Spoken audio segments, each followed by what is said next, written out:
Սիրելի հայրենակիցներ, հարգելի անհետ կորածների, զոհվածների և բռնի անհետացածների ծնողներ։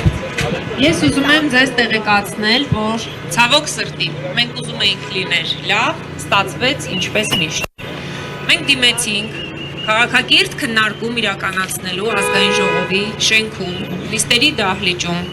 պատասխանատվության կանչելով նաև բոլոր այն պատասխանատու օղակներին, ովքեր որ պատերազմի հանգամանքների հետ, անհետ կորած զինծառայողների անհետանալու հանգամանքների հետ ունեն ուղղակի կապ։ Մենք կանչել էինք բոլոր այդ պաշտոնյաների, այսինքն գերատեսչական ղեկավարներին եւ նաեւ նրանցից ակնկալել ուղարկել ներկայացուցիչներ, ովքեր որ կպատասխանեին ծնողների հարցերին։ Բայց ես ինչպես հասկացա, իրականացվել է քաղաքական որոշում կայացվել է եւ քաղաքական որոշման արդյունքում որևէ պետական պաշտոնյա այսօր չի հանդիպելու ձեզ։ Նրանք վախենում են ուղիղ առերեսվել իրականության հետ, որովհետեւ նրանք չունեն ձեզ տալու հարցերի պատասխան։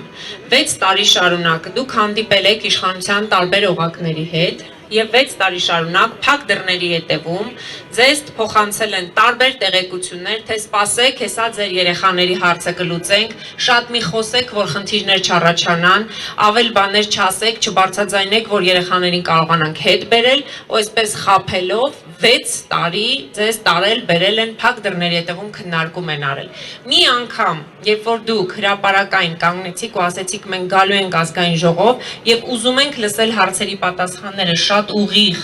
առանց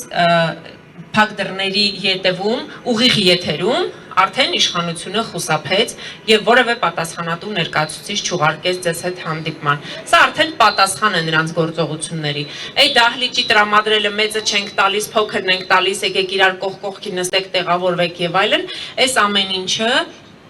զուտ պատճառաբանություն է։ Բուն քաղաքական եւ իշխանական որոշումը այն է, որ ձեզ հետ հանդիպում չլինի, որպեսզի չպատասխանեն ձեր հարցերին։ Ինչու, որովհետեւ պատասխան չունեն։ Ինչ պատասխան են։ 6 տարի շարունակ անհետ կորածների հարազատները ինչու են փնտրում իրենց երեխաներին, ինչ է տեղի ունեցել, ով է դավաճանել, ով է երեխաներին թողել այնտեղ մենակ, ով է մեր զինծառայողներին թողել փողոցներում, թողել ուղիղ թշնամու կրակահերթի տակ առանց երբեմն համապատասխան պաշտպանության կամ զինատեսակների, որոնց մասով տարբեր դատական հիմա գործեր են գնում։ Ծնողներից մեկը ասում է 6 տարի մենք դատական գործընթացի մեջ ենք, բայց ոչ մի պատասխանատու չի գալիս դատարան, որ մենք հարցեր տանք, ասենք լավ մեր երեխեքին որ տարակ, բա ով պիտի պատասխան տար, այդ տանելուց հետո ինչ է տեղի ունեցել։ Եվ այսպես այս անպատասխանատվության դաշտում տեղի է ունեցել մեր պատերազմը, ցավոք սրտի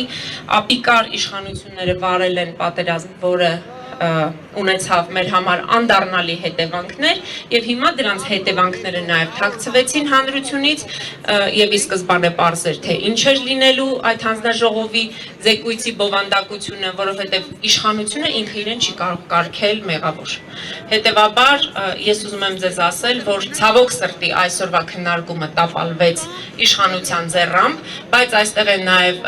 ընդդիմադիր Հայաստան խմբակցության ղեկավար պարոն Սեյրան Օհանյանը, որին հիմա սիրով խոսքը կփոխանցեմ եւ